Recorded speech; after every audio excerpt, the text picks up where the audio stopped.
നല്ല പൂളയും മീനും ഉണ്ടാവും. പിന്നെ chicken parts, beef fry, kadai, പിന്നെ മസാല ദോശ, നെയ് റോസ്റ്റ്, പിന്നെ നല്ല ചൂടുള്ള പൊറാട്ട. ഇതൊക്കെ ഇവിടെ കിട്ടും. ഈ മഴക്കാലത്ത് നല്ല കിടിലം പൊറാട്ട കിട്ടണമെന്നുണ്ടെങ്കിൽ ഇങ്ങോട്ടേക്ക് പോകാൻ മതി. പോയി പൊറാട്ട വളായി. അറിയാത്ത പണിക്ക് നിൽക്കരുതെന്ന് പറയുന്നത് ഇതാ. പൊറോട്ട എന്നൊക്കെ പറഞ്ഞാൽ നല്ല അടിച്ച് പരിച്ച പൊറോട്ട, അതും നല്ല വിറകടുപ്പിൽ ചുട്ടയാതി സാധനം. നല്ല കിടിലം ബീഫാ. കുട്ടിക്ക് വയനാട്ടിൽ നിന്നാൻ വന്നതാ. ഈ കണ്ട സാധനങ്ങളൊക്കെ തിന്നാൻ വേണ്ടി. നല്ല പൊറാട്ട ഉണ്ട്, ടയർ പത്തിരി ഉണ്ട്, മുട്ടക്കറി ഉണ്ട്, മത്തി പൊരിച്ചത്, പാഡ്സ് കറി, എല്ല് കറി, മീൻ കറി. എല്ലാം കൂടി തിന്നൊരു വൈക്കല്ലേ കുട്ടി. അതല്ല, എനിക്ക് കാണുമ്പോഴേ ബോധം പോയി പോകും. കാരണം എന്നാലും കാണുമ്പോൾ വിടാൻ പറ്റൂല. തോനെ വർത്താൻ വേണ്ടിയിട്ട് എല്ലാം അതാക്കാൻ നോക്കി. നല്ല എല്ല് കറി, എൻ്റെ കൂടെ നല്ല സലാഡ്. ഞാൻ മത്തിയെടുത്തോളാം. ഞായറാഴ്ച കട അവധിയാക്കി കേട്ടോ, പറഞ്ഞില്ലാന്ന് പറയരുത്. അടിപൊളി. ഇത് എത്ര നേരത്തെ കിട്ടിയില്ലല്ലോ എന്നുള്ള സങ്കടമാണ്.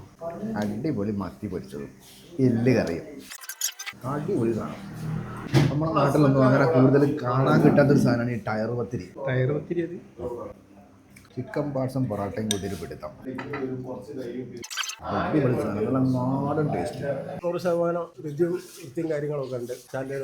അപ്പോൾ ഇതാണ് നമ്മുടെ പാലങ്ങാടുള്ള താഹിർ ഖാൻ്റെ ആയിഷാസ് ലൈവ് കിച്ചൺ. അപ്പോൾ മക്കളെ, നല്ല രുചികരമായ ഭക്ഷണം കഴിക്കണമെങ്കിൽ നമ്മൾ ത്വാഹിറിൻ്റെ ഹോട്ടലിലേക്ക് വരും. അപ്പോൾ നമ്മൾ ആയിഷാസ് ലൈവ് കിച്ചണിൻ്റെ ലൊക്കേഷൻ വരുന്നത് നമ്മുടെ പാലങ്ങാട് ജുമാ മസ്ജിദിൻ്റെ നേരെ ഓപ്പോസിറ്റ് ആയിട്ടാണ്.